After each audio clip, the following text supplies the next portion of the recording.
Hello everyone, and welcome to our PondCast, the Pond, where we talk about the experiences of animators in the animation community. Today we'll be speaking with Howard Wimshurst about creating your own animated series on YouTube. Howard is known in the animation community for his great achievements. He has made award-winning films such as Encounter. Hello, I'm an animator, freelance animator, animation producer, YouTuber, and yeah, I'm learning a lot from this. I like to see how other people record podcasts because that helps me with my podcast as well. So I'm going to be stealing all your ideas while I'm here. Yes. And so thank you for having me on. Yeah, it's good to be here. Yeah, definitely. I hope we can teach you great something. to have you. Yeah. if that's even possible. But yeah. So there are not many resources on creating an animated series, even though the demand for such a thing is so high. The only videos I've really seen were from Noble Frugal, and he has the most popular video explaining it, but it doesn't really get down to the technical details, only the spiritual ones. And I'd like to just mention some examples of successful animations that started out on YouTube before we really get started with the questions. Yeah. So the most well-known example is Adventure Time by Pendleton Ward that was picked up by Cartoon Network. So Ward originally started playing a lot of Dungeons and Dragons, which really interpreted throughout his work. And he created a pitch Bible and later a pilot episode sometime before 2010. And he pitched it to Nickelodeon, but it was turned down. And he then posted the 5-minute pilot episode onto YouTube. And it blew up and had great success with views and feedback. And because of this success, Cartoon Network offered to pick up his show. And the first episode was aired April 5th, 2010. And that was one of the most famous animation series. And that started off YouTube. Should we talk about that one? Do you want to talk about that one before we move on? Or do you want to keep going for... Oh, yeah, we can. Well, we can definitely talk about it. So yeah, well, first of all, going back to Noble Frugal Studio, that video, I'm kind of friends with him. We both comment on each other's videos and stuff. So we got a little awesome. sort of little friendship going there. So I recommend his channel, but I think he was right to kind of do that style of video where it's the internal battle, because honestly, that's probably more of a challenge than the technical stuff. Because you can pick up a book that will tell you pretty much everything that you need to know for how to create a pitch Bible and what it should have in there. But the motivation you'll need when the time is really dark, when it's you've been working for months on this thing and no one's seen it, and it's just there's so much uncertainty. That's where you need to have a really strong character. And I don't mean the character of your story, although that is important. I mean your character, your mindset needs to be pretty strong and fortified. So it's good that he kind of made that video that showed that and the resolve that you need, but he also showed a lot of his process, and that was really cool to see. Yeah, Definitely. There's another success story in that came out of YouTube was another creator by the name Olin Rogers. He was making comedy skits for 11 years, and in 2006 he made his first animation by himself labeled Gary Space. 3 episodes later, with no success, he quit the production.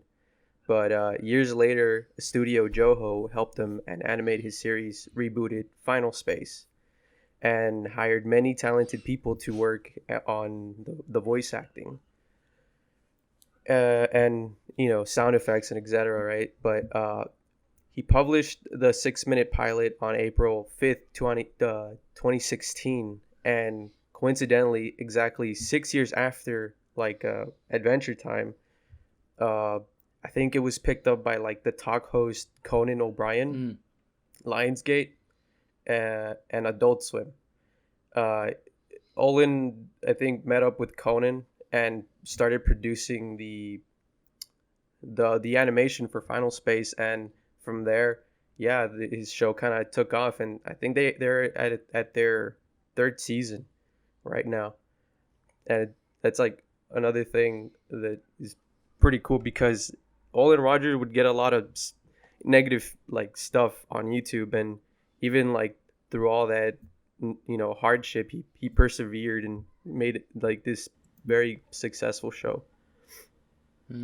Yeah, he's got like the dream for anyone starting out on YouTube, because he's like a successful business owner, and I'm pretty sure he said that it was the night after he posted the pilot that he had like all of these crazy large studios like emailing him about it, and then I'm pretty sure it was, what was it, TBS? Is that what it's called? TBS? Yeah, TBS. I'm pretty sure they won. It might have been a bidding war. I'm not sure. They bid on it, and they won. And the first season was produced with them, and the last two were with Adult Swim after he found TBS to be limiting. Definitely, like a bunch of studios wanted. Yeah, they were like bidding on the. Everybody wanted his show. They saw a lot of promise. So that was pretty cool. Yeah, and they liked him as well. I know they talked a lot about how he's a super, super cool guy. Yeah, I need to research that more because that's one I haven't really looked into. I know about the Pendleton Ward animation, and that was really interesting to see that. But yeah, I'll have to look into that one. But what I really liked about the case study of the Pendleton Ward Adventure Time pilot is that they when there was no buzz around it on social media, the Cartoon Network didn't want anything to do with it. It went under their radar. And then when it started getting traction on YouTube, that was when Cartoon Network realized what they'd missed. And it's because now there was data behind it. And this is we're talking about a company that needs to make a profit at the end of the day. Like, they need to make a profit to stay in business and to pay their staff. And so they don't want to take huge risks. And what's like the best way that you can mitigate against risks is by having data. The numbers don't lie. And so if there is a large view count on something and loads of interaction in the comments, then that's proof. That's concrete proof. And because otherwise, what do you have to go off of? You have a hunch. Maybe you have someone creative in the company that can see something and that has real vision and foresight, but you don't really want to rely on a hunch to make a business decision. And if these are businesses, so you got to appeal to someone's sense of business and someone's the analytical side of things, and that's what YouTube does. You have a view count in the corner of the video, or not in the corner, but down from the video, you can see how many people have viewed it, and then you can scroll down even further and see the comments and see what people have to say about it. And that's called social proof, and that's really changed the game, I think, for pilot episodes, and people who want to create pilots. I have a lot of opinions on creating pilot episodes, despite not being someone who does that for a living. Like, I'm a freelance animator, but I have a lot of opinions on it. And one of those opinions that's like the main opinion is that YouTube and the internet is a game changer for series creators and original concept creators. It's a platform to get your concept out there. And if you want to go even further than that, to retain ownership of your IP, your intellectual property, and your distribution means. If that appeals to anyone, I mean, that appeals to me greatly, but I think that should be something that is really appealing to other people as well. So my big thing is use the internet, leverage it fully, and it's a massive advantage that the previous generations didn't have. You know, I'm pretty sure when they made SpongeBob, the internet was just fledgling or it wasn't a thing, so they didn't have that, and they had to work much harder. But nowadays, you know, or you know, Matt Groening with The Simpsons, I'm pretty sure that was just before the internet, right? And they didn't have that leg up, and they were the ones that were picked out of many failed case studies of like people who tried, spent years working on something and didn't. And that's no longer the case now. It's more of a meritocracy than ever. Yeah, it's definitely a massive motivator now to know, like, even if you've been turned down from a studio, if you're able to get that on YouTube or put it on the internet and appeal to an audience and grow an audience, then you definitely have a chance to still like work with a studio or even just work independently on your animation and maybe like make profits off of the animation on YouTube without even going to a studio. Yeah. Can we talk about your episode, your pilot episode? Yeah, definitely. Yeah. Because I liked it. I thought it was really nice. I liked the colors, the visuals, and the kind of ambience to it. It set a real mood, and I really liked. Of course, the voice acting was great. So I think it's quite promising. Can you speak a little bit about how you took that to the finish line and managed to get it up online? That's like getting further than most people. Do you want to take the question, Cooks, or do you want me to answer that? I mean, I think you kind of deserve to answer it since this is your big project. All right, thanks. Wait, how we start? Okay, can you repeat the question again so I can have like a more Yeah. so I kind of like bounce all over the place. Yeah. How did you manage to get it over the finish line? How did you manage to take it all the way from concept to a finished video that everyone can see? What were the struggles along the way, and how did you overcome those struggles? Well, to be honest, it's been a story that I've been working on for a very big time. So, I was more than ready to just get it out there. Right. And I already had I had a vague idea of how like the beginning was gonna go down. So all I had to do was just sit down and write an entire script. And the script I think took me like 7 days to complete.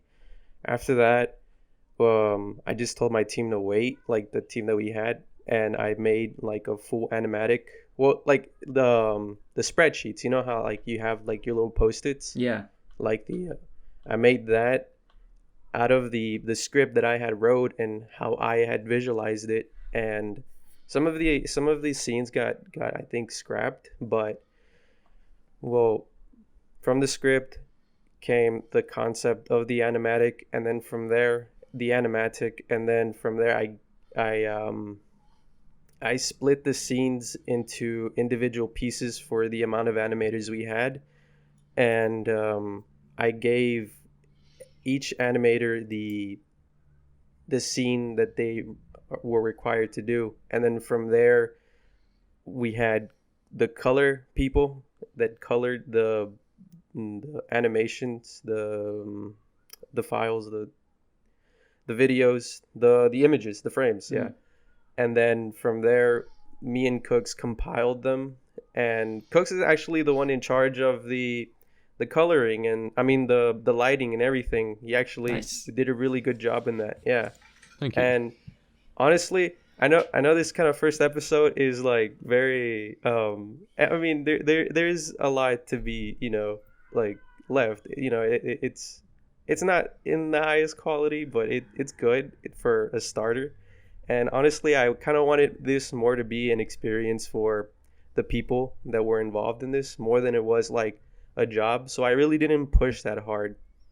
I did push myself harder, like to be a director, because this is like the first time, you know, me and Cooks have ever done, you know, a project like this. And I mean, yeah, I think I think it really taught us a lot how to work with each other, and I think that was like the thing that I was trying to achieve right when I started too, like how to create a good workflow amongst the people What was your and like? our What was the teammates. thing that surprised you the most about being director? Versus your expectations. Well, I mean, m- my expectations at the beginning were that it was going to be a lot of work, right? Because I did take into consideration all these other subjects that were involved that I had to be somewhat familiar with. Yeah. Like, for example, the music, the the art, the animation, and the voice acting too, and all that other stuff in between. The video editing too, that also requires some sort of knowledge to, you can't just compile the pieces together and, you know, uh, upload it. You kind of have Mm. to. There's a pace to everything that Yeah. I kind of had to like learn, and that I needed to be the director of all these different people with all these different talents. So I think yeah, I think that was like the thing that surprised me the most about myself is just how much I actually didn't like know about all these other things, and all the music composition, everything in that is like 100% done like by me directing all these like other talents. I mean, it's great. These people were very talented, and I was very happy to work with them. Yeah, I think it's also worth mentioning that every single person that worked on that we've got off of Discord. Like All right. every music producer, the artist, the voice actor, every single one of them was found off of Discord. So anyone who has Discord is able to compile a team. Was there like a particular um what do you call them, server that you found them in? Yes, yeah. So there are a few of them because obviously you couldn't find all of them off of one. So the most popular that most people know about is the Art Commission server, because it's not only just artists there. We actually found, I believe there was actually a few animators there as well, but the best artist we found, like Wellington, the one who did the background art, which is amazing. That was we found him in Art Commissions, and Very, very talented there's person. yeah, Wellington's nuts. He's super talented. And we also found the voice actors off of VO Town and Voice Acting Syndicate. And I can, if people want to like see these servers and join them, I can put the links in our description. But yeah, I would say those were the main two. The rest of them were probably like animators who either messaged us or we saw their work and we DM'd them directly, and that's pretty much how we found all of them, I'd say. Yeah, I would second that. I think Discord is a great place for networking with people. I just love how it's set up where you have the DM kind of stuff, you have the video conferencing, audio conferencing, but you also have these little forums, and it's just so like as a host of a Discord group myself, like it's just so fluid, and like if you need an extra little uh chat set up somewhere, or like a voice chat or a text chat, you can just do it with the click of a button, and it just creates this really fluid kind of community where people can go in and come out. And this is really how I imagine the internet should be used, as like this very dynamic collection of people where everyone can interact with everyone. It's so nice to see. Anyone can start a Discord server, which is the other amazing thing. It's crazy. Big Yeah. fan of Discord. Yeah. Yeah, it's like the perfect platform for anyone. Would you have any advice to someone creating an animation series with no money, and if they have or don't have plans of pitching to a studio?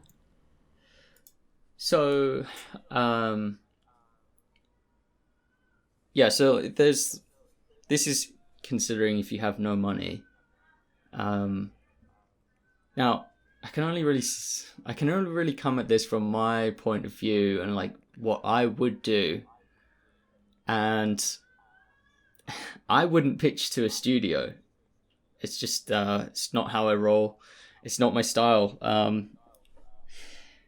I know that there are people who would, but and they set that as like their end goal if they have a series idea that they want, and I can understand that. But from my point of view, why would you pitch to a studio and offer to hand over all the rights to your intellectual property when you can build an audience of your own, throw a Kickstarter campaign, use the funding from that Kickstarter campaign however you see fit? You know, you can allocate it to whatever you want or need without anyone else's supervision. You can keep 100% of the rights to your IP, and you know, you can do this, you can build this from scratch by building an audience over time. And so to me, it's like, why on earth would you pitch to a studio and offer to give them the rights to it, that this thing that you own, when you can have it kickstarted or have a crowdfunder, Indiegogo, any of them. So I think the answer is that people feel like maybe they're a director purist, and they don't really want to get into the business side of it, or they want to have someone lead them, someone who has experience in doing that, and someone who has the reputation that's built from having funded and being behind loads of famous shows. And I can't really comment on how that would go, but I do know that there's a long queue for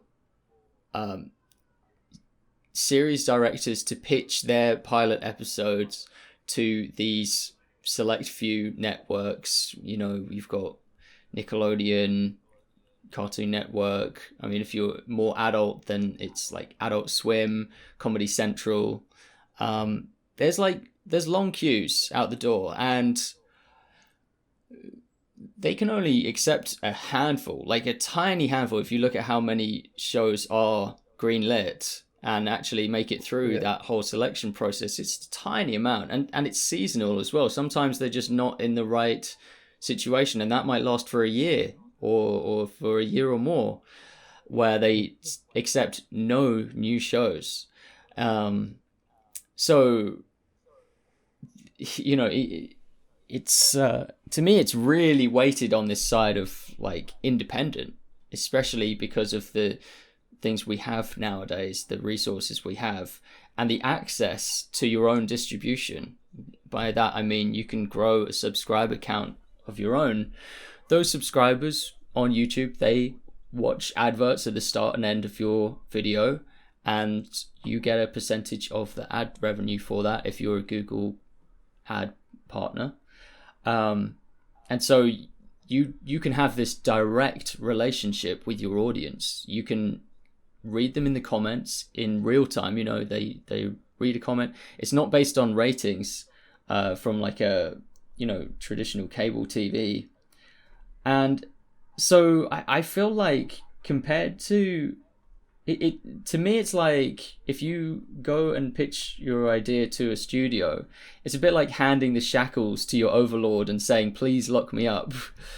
Like, why would you do that in a free country where you can roam free and you can build it? And this isn't I'm not naive on how difficult it is to build an audience from scratch. Because I've done it. So I know how long it takes, and there is a method for that, which I can go into if you like, a method of building the audience. But even though that's really hard and it takes time and patience, I would choose that any day over, you know, going to a I don't want to burn my bridges here, but they're like old networks. They are they're built on an old system, which is television, and they're very good at that. They know what they're doing with that much more than I do, and now they're kind of rookies on the internet. Like, I mean, some of them are massive. Like Mondo Media has a massive subscriber count, so they definitely know what they're doing online. But some of them are like, it's funny because they're like really big companies, and they're kind of rookies when it comes to YouTube, and they hire in a young professional to help them out with their social media strategy. But yeah, it's that's what I would choose. And okay, I'll just say two things like anticipations. You might say, well, I need the distribution. And to that, I would say, is cable TV even going to be around in 5 to 10 years' time? And or you might say, well, I need the workforce. Like, I don't have access to professionals. And to that, I would say, no, I don't think you need a workforce. I think you need money. Because if you have money, you have a workforce. And you can... let's say you've got a show that you've got a specific animation style in mind. Well, you can hop on Twitter or wherever else these animators are posting their work, and you can handpick the animators that you want for your show, and this style that reflects the style that you want. Maybe it's like a really dark style or something, and there's this animator you've seen online that has that exact style. You can hire, with funding, you can go straight to them, hire them for their specific skill set. And there's a lot of young talent that it might be their first job or something, so it's a bit of a risk taking them on, but they're the most exciting animators to work with, because they're just like really creative and really unique and individual. It can be difficult to work with them, but it can also be very rewarding, and it can lead to your show having a different look to anything else that you'd see on TV. Because what tends to happen with television, as it does with film, and why you see so many films and television series that kind of look the same, is because you have these nomadic animators and nomadic artists who, when one film finishes, they hop to the next film. You have this in like the stop motion film community. Like, the same animators that work for Leica are also the same animators that work for Aardman, and so that's kind of causes their films to look the same. You kind of have that with television as well, where the talent pool is the same each time, and they just move about from one show to another. Whereas you could go onto Twitter or some kind of deep thread on like a forum or something, and find someone who's just completely unproven but has like this crazy off the wall style. But yeah, anyway, I'm kind of rambling about that, but that's a long answer to that problem. Yeah, no, I've never even thought about it that way, but I definitely would agree. Like the Cal Art style, that Cartoon Network has been using a lot. I definitely think that the audience has pretty much grown bored of that, because there's no creativity left. It's just the same jokes, the same visuals. And you've also answered a few and Adventure Time. Adventure Time sparked this whole thing of like, it almost looks like a callback to the Rubber Hose movement of like Steamboat Willie, that kind of thing. But they've been doing that with like, Steven Universe has that one line thickness, what do you call it, like no variation in line thickness. And then you see them all jump on the same thing. They all they all start doing the same thing, and that's really quite funny to me. Whatever works, Yeah. Yeah, and you have answered a few of our questions already. But one of them, I think I'd like to get you to speak more about, is building an audience from scratch. And you said there's a method to that. Yeah, there's definitely a method to it. I mean, a lot of it is going to be stuff people don't want to hear. Like, it takes a lot of... You have to have a high output of content. And that is something that's difficult for animators. I'm not going to lie. It's just difficult to have a high output of content when you're animating and you're doing 12 frames per second or 24 frames per second, and it's hand-drawn, unique hand-drawn things. And then I come along telling you, hey, you need to be putting out a video every 2 weeks. Of course, that's not what an animator wants to hear. But that's why you got to find a way. You got to be doing the behind-the-scenes stuff. You got to be doing, voice acted sketches. You got to be doing limited animation. And this is if you're a series creator trying to build an audience. I'm not saying I'm doing this. I'm doing a slightly different thing, but I'm telling you what, a series creator should be doing. Limited animation sketches. And by sketches, I mean sketches, uncolored. You don't have to animate the lip sync. Have a look at what's going on YouTube, where the success is with channels like Domix, Jaden Animations. They have this kind of very posy kind of style, and they actually do the lip sync quite thoroughly, which I would say they don't need to. I would actually say they could just have one mouth shape for a pose and just have the voice acting carry it. But they're onto a formula that works, and if you notice, their upload frequency is very high for an animator. Like they pump those animations out, and that's not accidental. That's not just because they love doing it. It's because that's how the YouTube algorithm favors certain channels, because quite some years ago now, YouTube, at YouTube headquarters, I guess, they had this goal, which was to take on television and to actually replace television in the home, so that you, instead of putting on the TV, you could just put on YouTube and it would roll on to the next video. And so they started incentivizing watch time,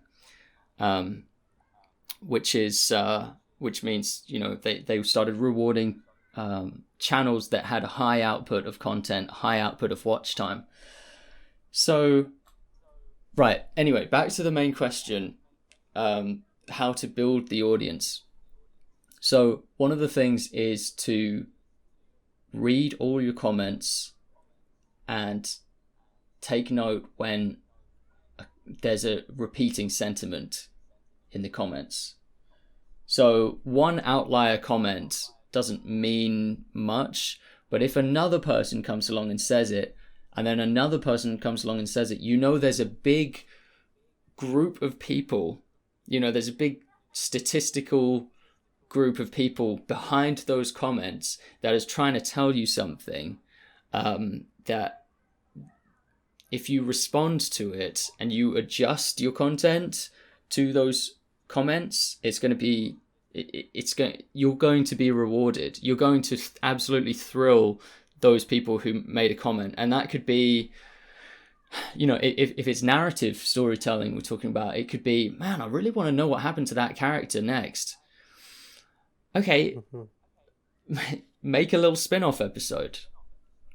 They'll love that.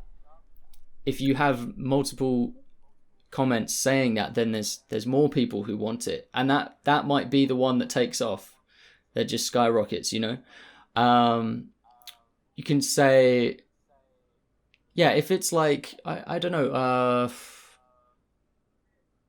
it depends on what the comment is, but it's always worked for me to listen to the audience. And this is why having a close direct connection to the people who watch your videos is so valuable.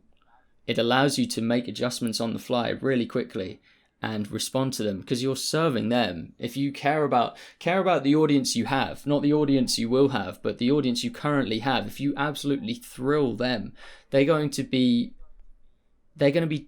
shouting from the rooftops about your channel. They're going to be sharing it with everyone they know, and that's what causes growth.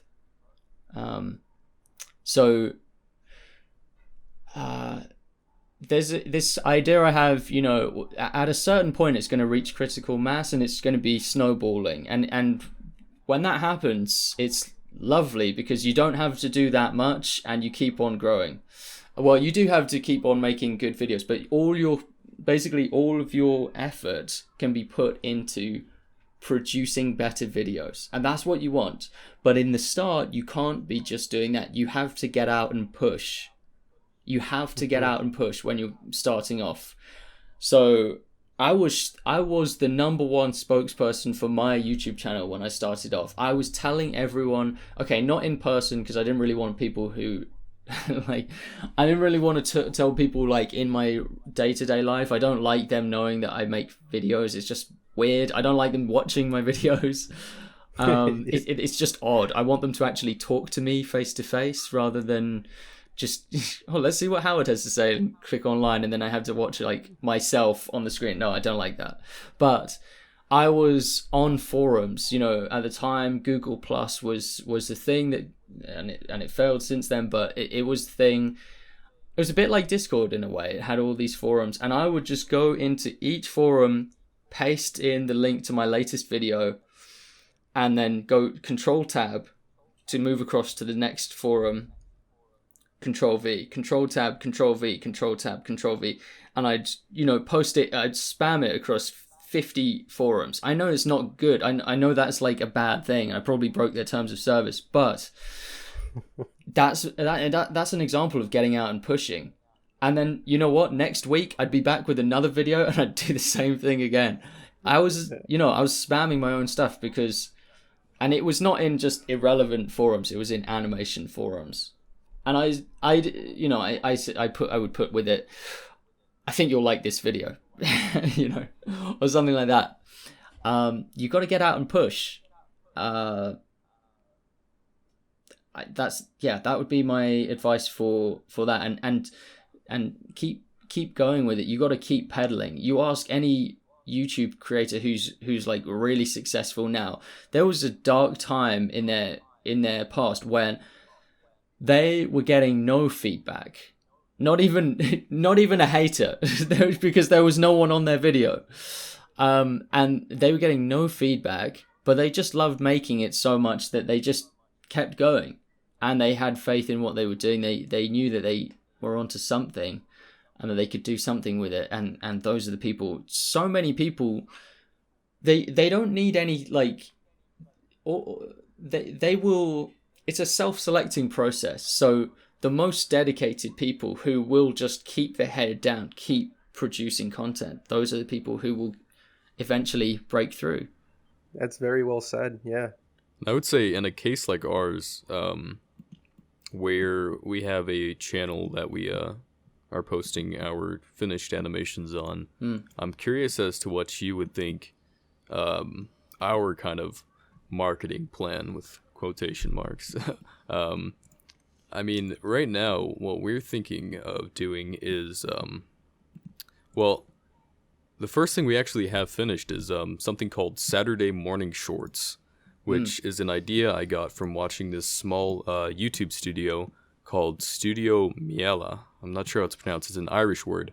It means honey. But they post little like 17-second shorts, and they post it once every single week.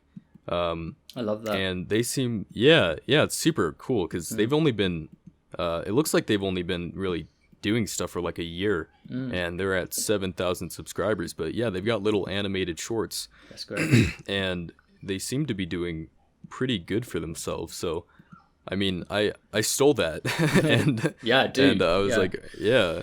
So I was like, let's do our own, Saturday morning shorts, and we're already ready. We got the first short, we got the animatic ready, and that's our first plan for marketing. Put that on YouTube, Instagram, whatever, and then something Oliver's going to do is try streaming on Twitch. I don't know if it's YouTube or Twitch, but streaming on Twitch and then posting short animations like this one in the group chat. And I'm not sure, Oliver, what were you planning on streaming? I don't actually remember. So I was kind of going to take because I have a digital tablet and the Cintiq, and I was just thinking of streaming, screen sharing the screen on my Cintiq, and then just drawing digitally, and then just having like a whole drawing session, just having people come in and give me suggestions on what to draw, or character ideas, because we definitely need a lot of that for this series that we're currently working on. And yeah, that could be like a pretty good what's it called, like, not promotion, but just to like get the word that content. Yeah, that too. I think that that will send you down a certain direction, and that's kind of the direction that I took. I started, a real pivotal point for me was when I started recording my screen, and then I had this byproduct from whatever animation I was making at the time. The byproduct was that I had all this screen recording that people could watch out of interest or from wanting to learn. But it's a behind the scenes kind of look into how animation is made. And there are lots of people who are interested in that. But going back to your idea on the short form content, like 20-second long little shorts, that is such a good idea because if you think about it, the larger your animation is, the more difficult it is for people to commit to watching it. Like if I told you, hey, there's this great animation, it's 5 hours long. Just find 5 hours out of your day somewhere where you can sit down and watch it. You'll book a year in advance and you say, maybe on this day I'll have it. Oh no, wait. No one has a spare 5 hours. No one. But people all the time are waiting for a bus or waiting for their friend to get their coat on and go out the door so they can go out walking somewhere. And during that time, okay, I've got enough time to watch a 20-second video. And what it's going to do is it's going to give them a little shot of dopamine for whatever they're going to do that day. And so it's really easy for them to consume it. If you and this is a craft. If you can pack a little setup punchline into 20 seconds of animation, that is a craft. It's a very specialized thing to be able to do. It's very difficult to be able to do that, to set it up so quickly and then to give a little hit of something and then to exit stage, and that it's for the people who can do it, it's really powerful. This is where memes come from. This is the idea of making a kind of meme, and they're memeable because they're really small, they're really easy to share. This is something that Telepuerte has had a lot of success doing on Twitter. He really got into this, doing daily animations, but keep in mind that consumes all of his time. So that's the only thing he can do. He's not. He's got ideas to make a series, but he would need to change his strategy. But I mean, take that idea and make it weekly, make it bi-weekly, make it monthly, and just even if it's monthly, that's better than just being a complete dust bowl on your YouTube channel for half a year. People will forget. So. I like that idea a lot. Yeah, you put that amazingly. Yeah, there's this comedy series. It's like a medieval fantasy comedy series that I quite like on YouTube, and it's called Tigtone, and that kind of has a similar thing where they had a mega episode, which I guess was their pilot episode, and that was just really good, and they just went all in with that. They just put everything into it, but leading up to it, I believe they had these little sketches of the main character, who's just this bonkers medieval fantasy character, and he's just in a tavern, and it starts with him doing the same thing where he's writing in his journal, and he says, "Dear journal," and then he says something really some of them are just so absurd, the things he's writing in his journal. They cost hardly anything. They probably batched them, just did a whole batch of them and then released them once a week or something. And, that you need to be doing something like that to build an audience over time. There are exceptions. There's this, there are some, I've seen some CalArts graduates who've just created a beautiful thesis film, and that just gets just straight out of the gates, just gets 5 million, 10 million views. And then they don't post anything for another 3 years, but with that, it's just got to be so dynamite that and you can't bank on that. You just can't, and I don't think it's a good strategy anyway to do that. Yeah, that doesn't happen as often as people think. I'd say I feel like most people think that if their project is beautiful and amazing, that it'll blow up. But I'm not sure. I don't know if it takes the promotion from the poster or if it just takes luck, but Yeah, that doesn't really happen as often as people would think.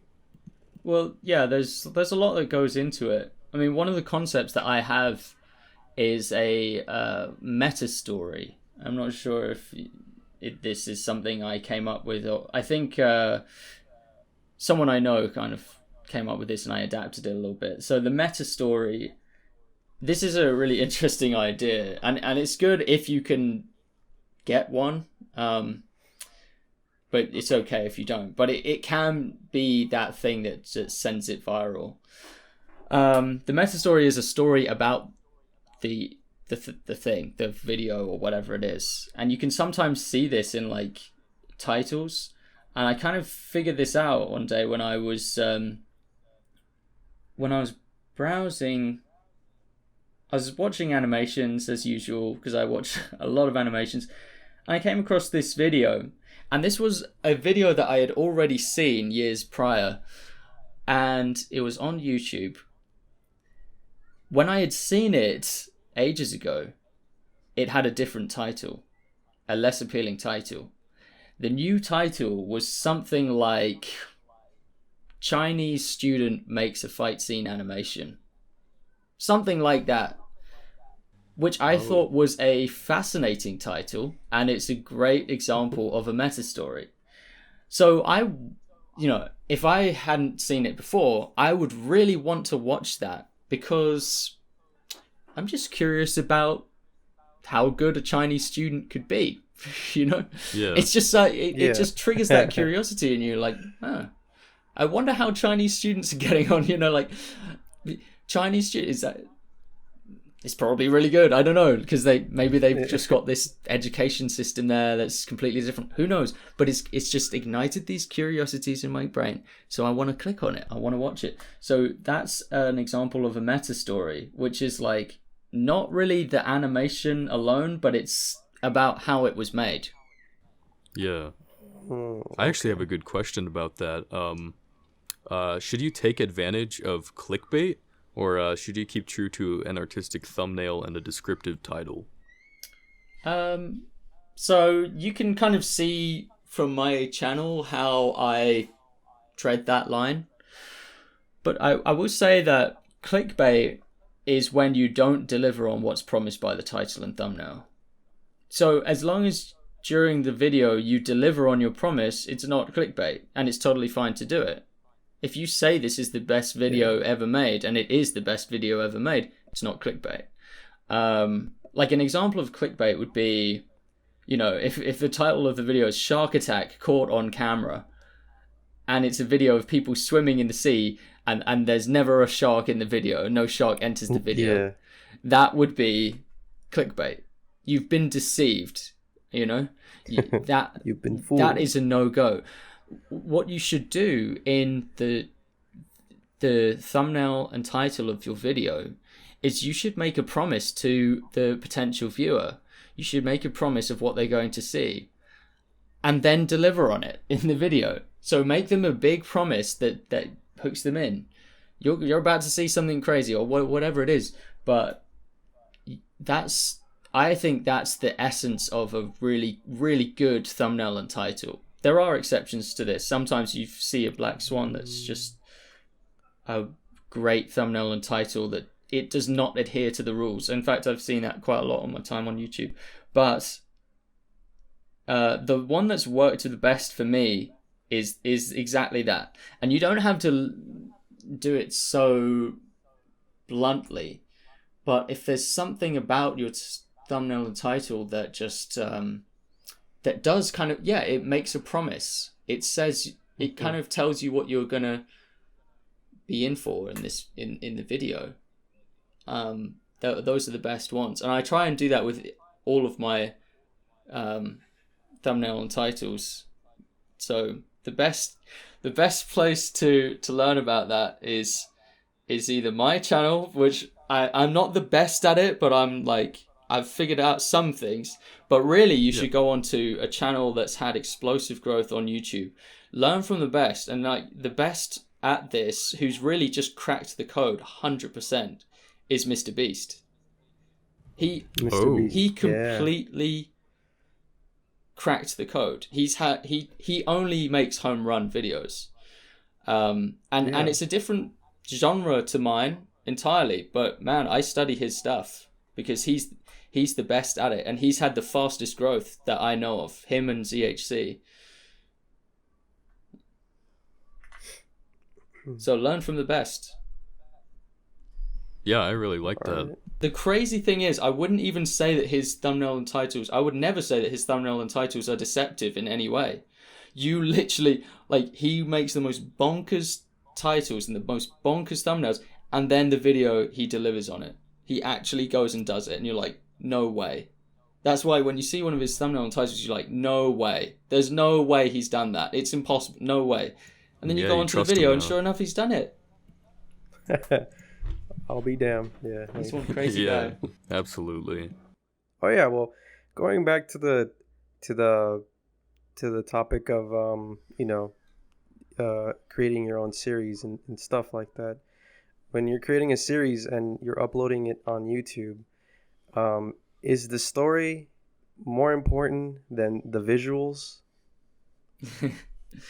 I would say like visuals as a form of like the art. How do you need to have a good art style for a show to be successful, or do you need a good story for the show to be successful? Yeah, I mean, ideally you'd have a bit of both, but there's one that takes the orders from the other. There's an order of command. So there's an order of command, and sitting clearly on the top of that order of command is story. Story is king. It will always be king.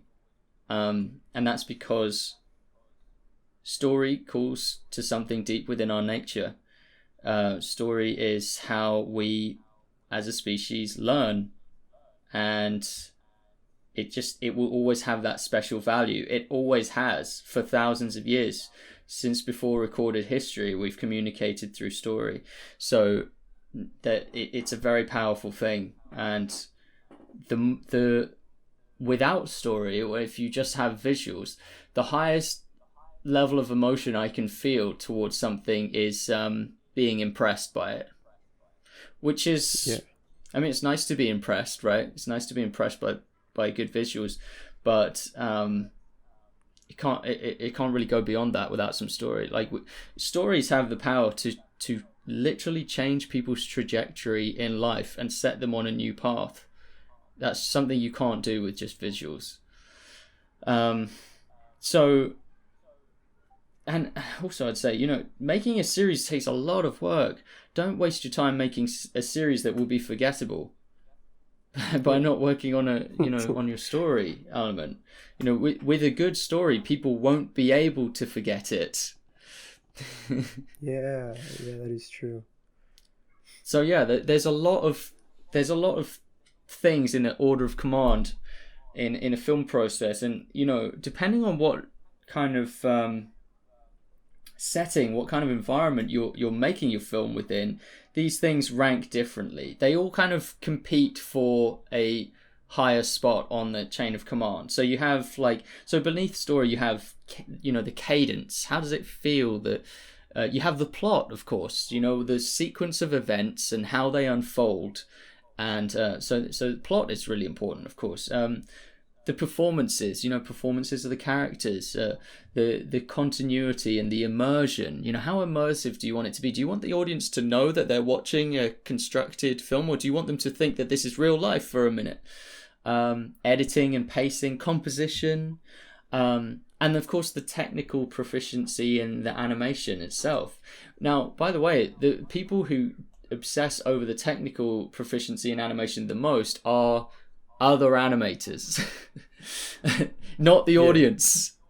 The audience actually doesn't care too much if you pull off something that's really difficult technically, because they should be immersed in the story. If they're immersed, the idea of being immersed is that you're not really noticing the technical, whether it's technically a massive feat or not. So it's kind of weird when a show, and you sometimes see this with certain animes, the show's primary audience is other animators, and they do things so that they impress other animators in their field, and not because it's actually better for the story. And so there you see that if that's the case, then you've broken the chain of command, because story always sits on top. The story and the theme. So here's an idea. Like, if the story could be told better in like this crude children's style, where it looks like it's been made by a child's crayons, if that makes sense to the theme and the story, you should do that. You should make it a crude style. A good example of this is One Punch Man. So before One Punch Man was a series, like a full-blown produced series, it was a comic strip, and it was actually made by an online creator, like quite a humble beginning. And if you look at the originals, they're really kind of amateur drawings. In fact, they're actually quite smart, but they have this kind of rough around the edges amateur look to them.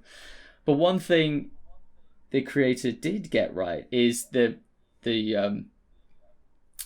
iconic bald head and the smug little smile, and it was just drawn so simply, and it was funny. And I tell you what, it was a comedy. It was a kind of ironic satire comedy of the shonen genre, which was genius. And I tell you, the animation quality that followed from it being a properly produced studio production, say what you will about it, great animation for sure, but it didn't make it more funny. The humor of it was in that very early drawing of the egg-shaped head with these two little eyes and a smug little smile, and the little speech bubble that says, "I'm a superhero for fun." Oh yeah. Absolute genius. Like, that was so funny. And the animation quality that followed, I would say, did not improve the humor. It made it more grandiose. And I some of it is just, it's flexing a lot with and it's cool. It's fine to flex. It's cool to flex, but they're flexing their animation abilities a lot in that show. But that didn't change the humor. It didn't enhance the humor. That's the strange and wonderful thing about humor, is that it has very little correlation to the animation quality or the art quality. It's something entirely different. Yeah. So comedy is a really interesting genre to study for that. But it doesn't have to maintain within just comedy. I've seen very moving pieces of animation which are really nice kind of love stories that are done by a single artist's hand, and they're not really, they might lack the polish of something that's been produced by a large studio, and it's doesn't matter. They did it. They made it with heart, and it just, it was. If it's sincere, then really doesn't matter. So I don't think it's. I think the story sits on a throne above all the other aspects of a film. I will always approach it in that order. I try to nail the story. Yeah, that's beautiful. Yeah. Have you ever actually cried from an animated story? And if you have, how do you think that was done? All the time, man. It's a weird thing if I don't cry from a story, but yeah.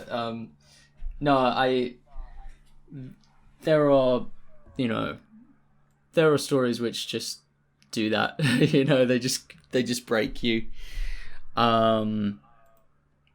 If you want an example, there's one that just never fails. Like, I could watch probably 5 seconds of it and the waterworks will start going.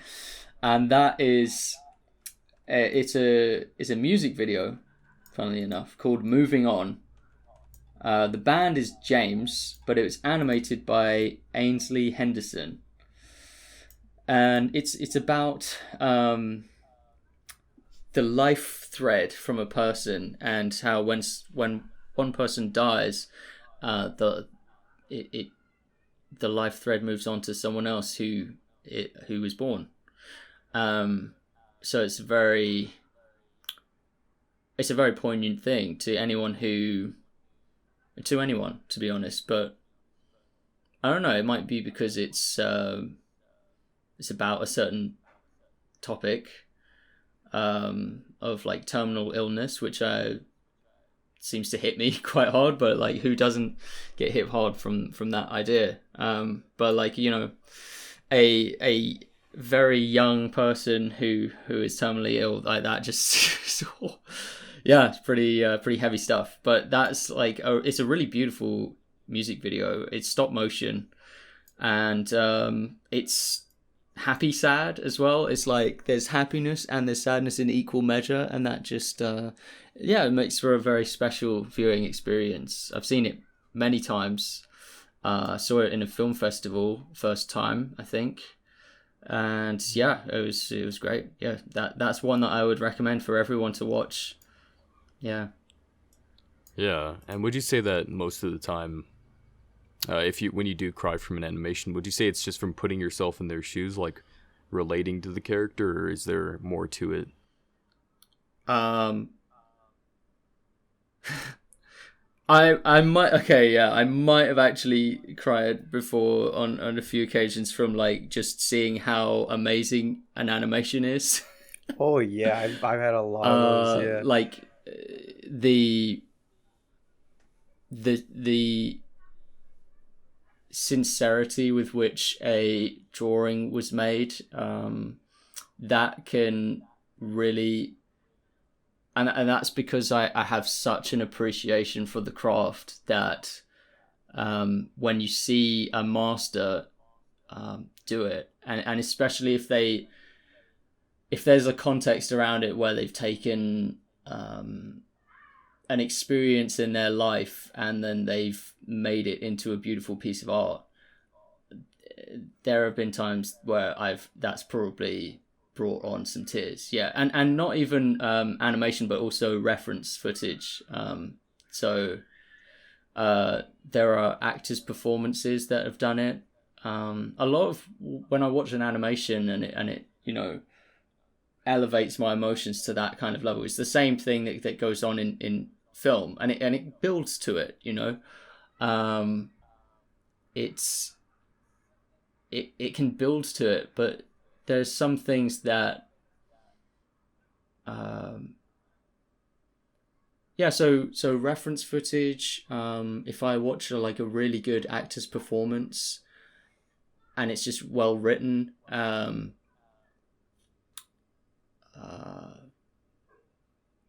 it's those moments, but they usually have some kind of story behind them that I find particularly poignant. And yeah, one of the coolest things I've ever, I know this is making it about me, but one of the coolest comments I've ever had is someone saying that they cried from my animation, which was like, yeah, that's a pretty cool thing. If I was able to make someone cry, that's great. That's huge. Yeah. Do you mind me asking which animation it was? Yeah, Wildfur. Yeah, it's Wildfur. Wild. Oh, okay. So that's a minute-long short film that I made for a contest. Oh, I remember this one. But you know, there are some real wet blankets out there who will cry at anything, so I can't really let it get to my head too much. But yeah, it's a good feeling when you can affect someone that much from a story, and I hope to do that more. I want to make more animations. Really, I really feel like I want to make some more animations that have that potential, that are potent in that way. It's just that in the last few years, life's just been getting kind of in the way. You know, I kind of want to establish myself in terms of my business, get my business nice and solid and up and running and really so it can take care of itself. And so that's really just been a bit of a blockade in the way of me making more animated short films. Yeah, because that's really my craft. That's what I want to pursue to mastery, is the short film genre, not series. I love series. I watch Game of Thrones, I watched Death Note, I watched Breaking Bad. I like series, but my craft is short film. And you look, there is lots of parallels between short film and series, and one of the really easy ones to see is that a really good film or series is made out of a bunch of little moments that are like short films in themselves. And if you master the short film format and you can make something that's really tightly packed that that packs a punch, then you just have to do that multiple times over a series. End each episode with a big punch to the gut, with the story. One of the main differences between writing for short films and writing for series, though, I quickly add, is that a short film, you kind of want to tie up all the loose ends by the end, and you want it to be very self-contained, so there's a resolution to it. And with a series, you kind of want there to be loads of loose ends. You want to keep on creating loose ends, and it's something that unravels, that unfolds over time, and there's more to it, and there's loads of questions. So questions are a really important thing in a pilot episode, not answers. People don't want answers yet in a pilot. They want questions. They want to be left with questions and curiosities in their head, which will bring them back on episode 2. Yeah. Okay, yeah, I got one more thing. This is a little bit of a rant again, because I like to go on these rants, as you can tell by now. So one of the things I kind of want to say, if you're a series creator, like I very rarely hear of series creators looking to hire a writer. So having a forum of my own with, I think Animator Guild forum's got over 10,000 members, and we have a little section in there that has like collaboration opportunities and things. Whenever I see a series creator looking for collaboration, it's always for a team that's going to execute on the visuals. And so that to me suggests that they're really confident with where it is in the writing stage. Like they don't need help with writing. That's what I kind of deduced from that. Yeah, that really speaks to us. Yeah, like they seem to be a little bit, maybe some are a bit too confident in their own idea. Like if you've just had an idea for a series when you've been taking a shower, and then you've gone out of the shower and you've written it down, it's not ready yet to make it into an animation. It needs refining, and it's not ready for you to start ramping up animation production at that stage. Like if you have an idea, that's great, but now you need a disciplined process of filing away the stuff that doesn't need to be there, and you need to get feedback from people and humbly act on that feedback and make adjustments again and again and again, and go through many iterations. And someone that can really help you with that is a trained writer who knows story beats like the back of their hand.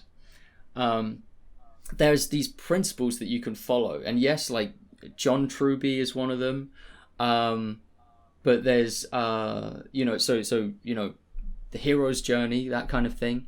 But there's also specific methods they have for television writing, which is a thing that they know in the writing industry, that are these standards that work. They work really well for, and they change from genre to genre. But like for thriller kind of series, there's really simple ones. There's like good news, bad news, raise the stakes, ticking clock.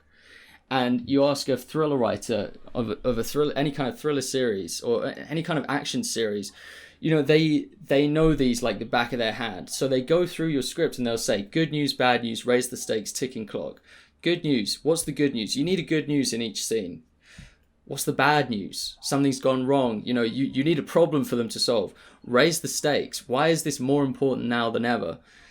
Ticking clock. Why is it urgent? Let's add some urgency to it. So they love a countdown timer. They love a kind of, you know, any kind of deadline for their protagonists to meet, because it just creates tension. So anyway, those are some for like action writing, but there's others for like romance and stuff. There's loads for comedy. You know, there's loads of these principles for comedy, but of course a lot of it is just like, did it land? And that's where you need feedback, audience feedback. But a professional writer can take you through these, and if you're a trained professional writer, fair enough. Like maybe you don't need someone, but most series creators who have the idea to be an animated series creators, most of them aren't trained writers, and they should take on a writer, like whose profession, you know, on their LinkedIn or whatever is, I'm a professional creative writer. Those people can add so much value and refine that idea so that it becomes really good. And so I would say, you know, that's the first step. Focus on making a really dynamite script. And what happens is, if you have a dynamite script, that's what you will use to draw talent in. So if you send your script and it's a really good script, you send that to artists, animators, voice actors, they will get hooked into the story and they will want to work with you. So, but if you send them a work in progress script, which was an idea you had while you were in the shower, and it sounds like all the other ideas, you know, that are out there right now, or if it sounds exactly like the most popular anime show that's on TV right now or on Crunchyroll right now, and it sounds like the exact same thing, maybe they'll say, I don't know, I don't really want to do this. This isn't something I can get excited about. So it's a rallying. It's like a banner that you hold up. You know, your script is that banner that you wave, and people rally around it, and people will be attracted to it. It's the same way that it's a similar thing that they do for films as well. They get an A-list celebrity actor, like and they'll put that in the first sentence of any email they send to anyone is, you know, if you got like Will Smith on board for your film, the first sentence of the email they'll send to anyone that they're trying to recruit for it is Will Smith, with Will Smith in the title. They'll be dropping that name all day long because they know that someone will say, well, Will Smith's involved. It must be good. It must be, I should take this seriously. In fact, I'm going to sign on no matter what. Because it's a stamp of quality. If you don't have that, you need a really good script and hope that people will read it. Yeah, I feel like that might be some like really useful advice to us. Do you recommend always looking for a No, I guess not always, but more or less looking for someone who has very high quality work and charges a lot more for writing? Because I know there's a lot of people who call themselves writers, but they're not really that experienced. Would you recommend like opening your wallet and going for quality all the time? I don't know how correlated price is with the quality that someone can bring to it, but what I would probably do is I would Google short stories online. Oh, I woke up my. Oh, sorry, I woke her up. I woke up the company on my phone. Anyway, I would G-word short stories. Even just those two words, short stories, can bring up a bunch of... There are these websites that host these short stories, and read a bunch of them. Some of them are lackluster, and you think, it's all right. And every now and then you'll read one and you'll be like, that was really good. Of course, it's listed with the author name. You track them down that way, and you find out. So that's what I would. That's how I would probably go about it. I wouldn't really, I wouldn't really look at someone's credentials that much unless, well, I would. If I found out they'd been writing on like a TV series that I'd really enjoyed, I would. But you can imagine that. So there's like different tiers of professional you can work with. There are veterans who are the most expensive, and they're great to work with. They're excellent, but they're very expensive, and they're also very busy. So if you can get one, sure, great, but you probably won't because they're fully booked. And then you have like a tier down from that, which would be like maybe 1 or 2 years of experience, and that's good as well. Again, they're probably pretty busy.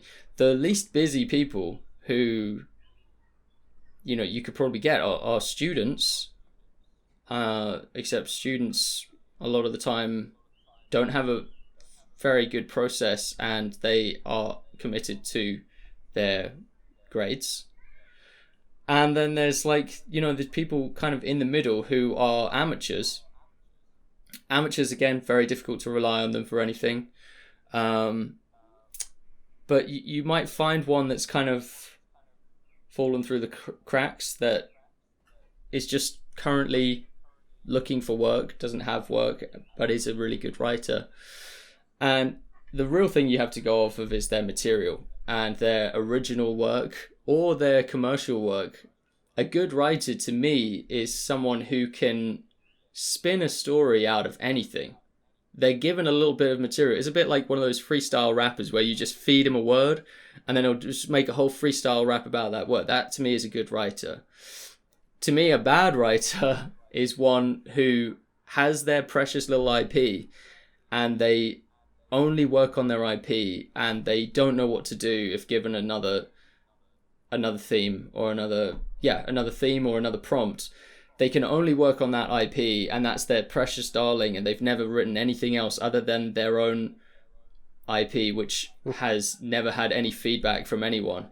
And it's just one that they just keep to themselves. They keep it under their little cloak and they don't show it to anyone, and they have big dreams for it that one day it will be the next Star Wars. But I don't like that kind of writer, really. I like a writer who can spin a story out of anything. You give them a little prompt and they just run with it, and they can immediately fire back some ideas. They know how to work in the principles, how to introduce conflict into anything.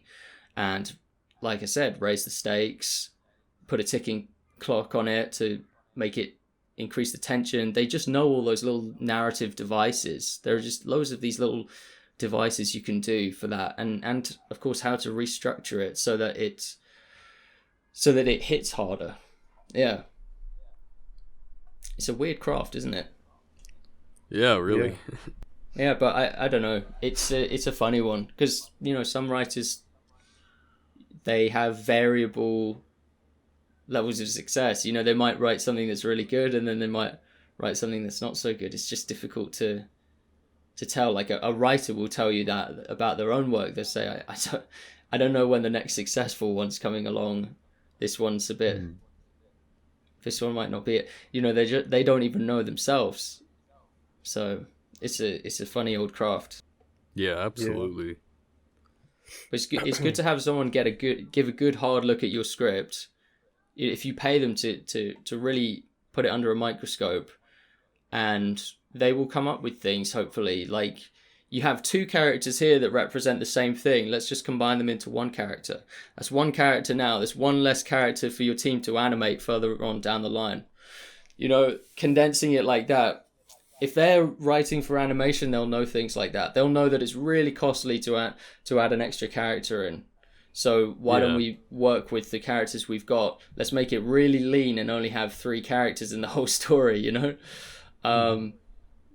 Yeah, like most of my films only have like 2 or 3 characters, because I'm writing them for animation. I know how costly it is to write in a new character for your animation.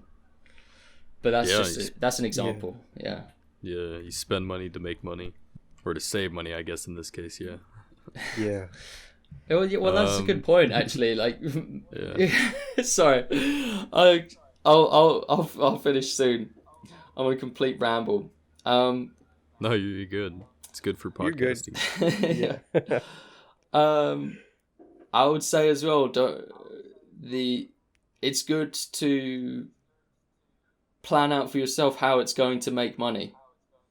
This is something that my recent podcast guest, Fraser McLean, told me, that most series creators, they're obsessed with like the world that they've built, but they're not. They don't have any clue about how it's going to turn a profit in the long run. Like, that should be your concern. It should be your concern about how it's going to be profitable. Yeah, I agree. Yeah, like that's how, that's how Pixar do it. That's how Disney, Studio Ghibli, they'll literally write characters with the intention of making them into a little plushie toy. Yeah, marketing purposes. Yeah, but that's smart, that's savvy, that's why those companies are still around. That's what that was props one of the up the first whole things industry. we did, actually. Yeah, we had a way or a goal to like make a profit off of the pilot. It didn't, but I mean, we have we had that ready. Like, we have ideas for plushies, and we have a store up and running, a Patreon. That's great. A way to make ads off of podcasts. I'm not sure if we're gonna do that. That's kind of annoying, at least for me. But yeah, I definitely think that because it's like a business, like having an animation series. Because if you can get it like up and running, like the one you were talking about, to like self-sustain itself, then like you basically have like a way to make a profit off of basically just like a career. It becomes a career at that point, I think. Yeah, like let's flip this whole thing around. You should be profiting off of it. You deserve it. You've worked really hard on something for a long time, and now you're putting it out to the public. You deserve to make a profit from it. You should be thinking about how you make a profit, instead of it being this kind of passion project where you sink loads of money into it and it's just a black hole for your funds. Well, you might be able to do that once. You can't keep doing that for the rest of your life. A career has to be profitable. Otherwise, it's just not sustainable. You can't sustain it for a long term. How much do you like this? How much do you want this? If you like it really a lot, if you want it badly, you should be thinking about profitability, because that's what keeps you going for a long period of time. Yeah. So yeah, I just wanted to that was my goal for this, is to write a lot of the, in my opinion, these kind of weak attitudes towards making a series. If you're going to make a series, it's going to be a lot of work. So make a huge splash with it, do it well, and make it profitable while you're at it. Why not? And you've got the options now to build your own audience, to own your own means of distribution. So really think hard about whether you need another company to come in and to own the concept that you've worked hard to create. And consider if you can just do it all yourself, DIY. Yeah, those would be my summary points, I guess. Okay. So all right.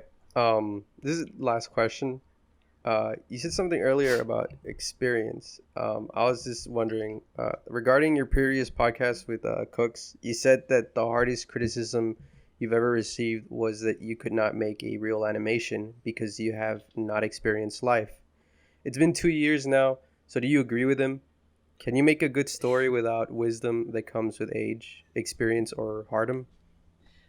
Yeah, of course. Let me just scroll to where I think I did write it down. Oh yeah, I did write down a bit. So I completely do not agree with whoever made that comment. It's kind of an absurd comment, really,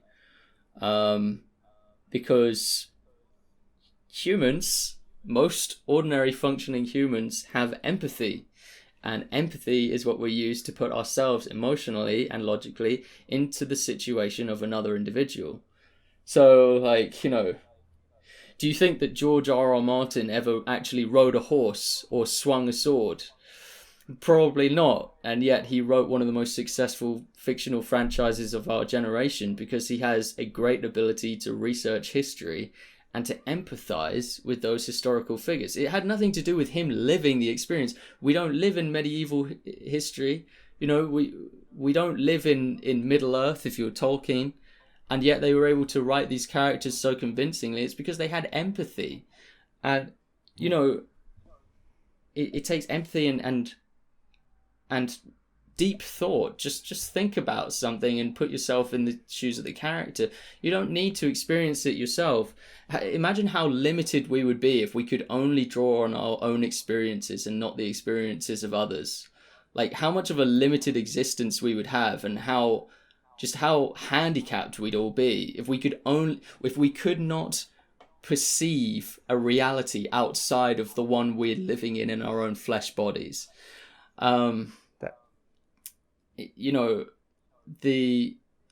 Wisdom as well is not directly tied to age. I've met many unwise people who are at the end of their life, who are very old, and they still make silly decisions, and they do not act wise. And you can go and see them on the internet. They usually hang around at Target and Walmart in America.